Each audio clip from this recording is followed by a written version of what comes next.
many of you have ever been asked the question, why do Mormons only marry Mormons?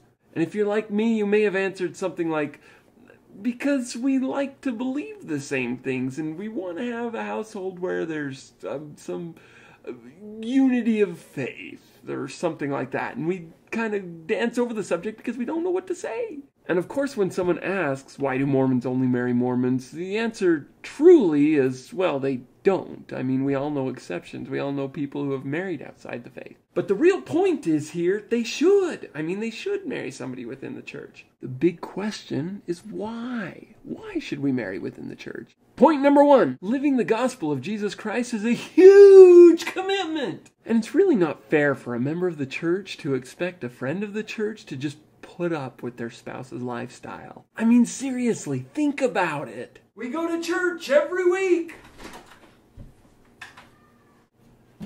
We read scriptures every day.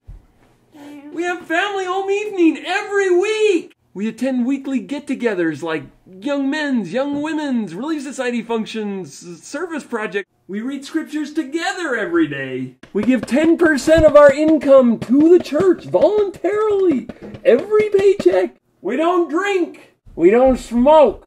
We don't even drink coffee or tea. We don't even watch R-rated movies, for crying out loud. To an unfamiliar party, this wouldn't be seen as a hobby. It would be seen as an obsessive-compulsive behavior. But we do it because we know it's right. We do it because it brings us closer to the Savior. We do it because we come to know God in our daily commitments. If you're a faithful member of the church, is it really fair to drag somebody along who hasn't made all those commitments? I mean, seriously. Now you may be thinking, but this is a great missionary opportunity. Surely as soon as my spouse sees how wonderful it is for me living the gospel, they'll jump at the opportunity to be baptized. Well, I hate to burst your bubble, but you gotta think of this the way that your spouse is gonna see it. Think about it. If they're not committed to the gospel and you're saying that, then what they're hearing is, after we get married, I'll just change my spouse. And you know what they say about changing your spouse. Red alert!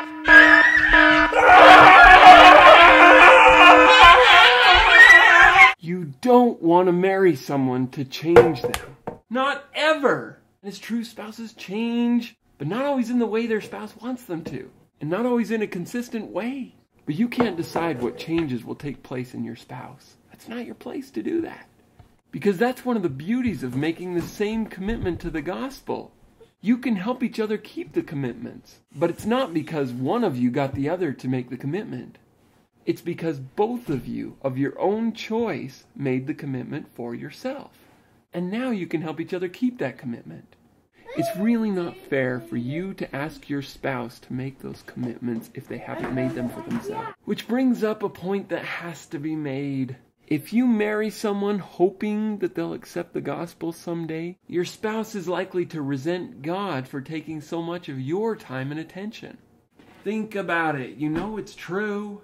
But if you allow them to discover the gospel on their own terms, it's much more likely to go smoothly. And then, of course, there's the main point. There is no eternal family without the saving ordinances that the Savior has given us through the temple. And you know it. The only way to an eternal family is through the ordinances that God has given us. The sealing ordinances available through the temple. You know it.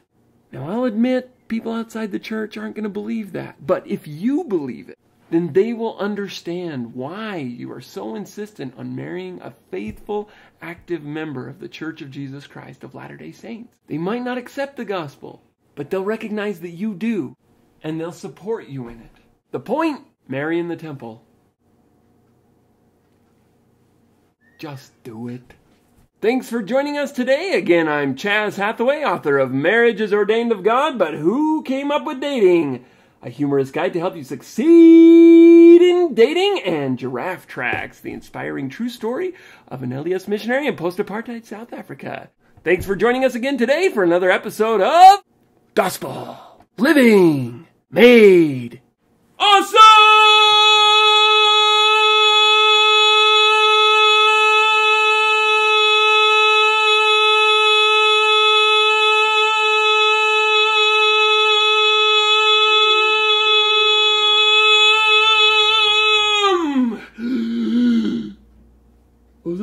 talking about?